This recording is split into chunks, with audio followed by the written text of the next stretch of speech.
01. All the calls are made live on Australian Eastern Standard Time. Good luck. And we could be calling you with today's jackpot. It is a massive $50,000. Good luck. Be good for Ailsia. Well, the nation's public hospitals are in trouble. They're being put under the microscope today. The Australian Medical Association has released its annual report card into the system. This all ahead of COAG.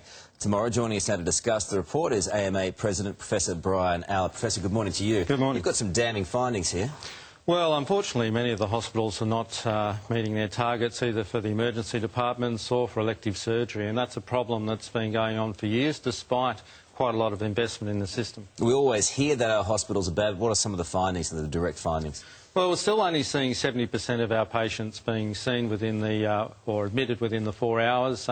Urgent patients in emergency departments, still only 70% seen within the recommended wait times. And unfortunately for elective surgery, the story is worse. Now, despite, I've got to say, the hard work of nurses and doctors working in our public hospital systems under enormous pressure and rising demand for their services. And that pressure is getting more. I don't know how they do it. I mean, with all those people coming in. Now, there's a funding problem here as well as we head towards COAG tomorrow.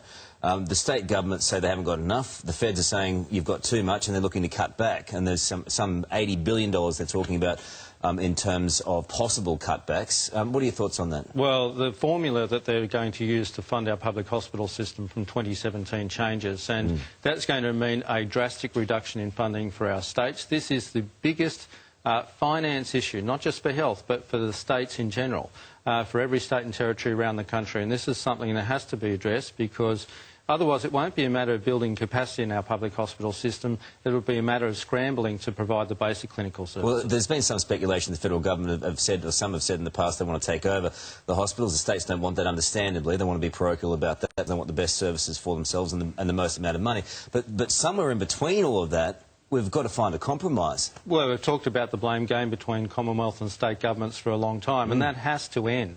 But the Commonwealth has to live up to its responsibility to fund the states and territories to run their public hospital systems. So when you hear potentially $80 billion in cutbacks at this next budget? Well, $57 billion for health, $80 billion for health and education. I really worry about the future of our public hospital systems. And as I said, it will be a scramble to really provide basic clinical services and to maintain the services that they already have. And that's what it's all about.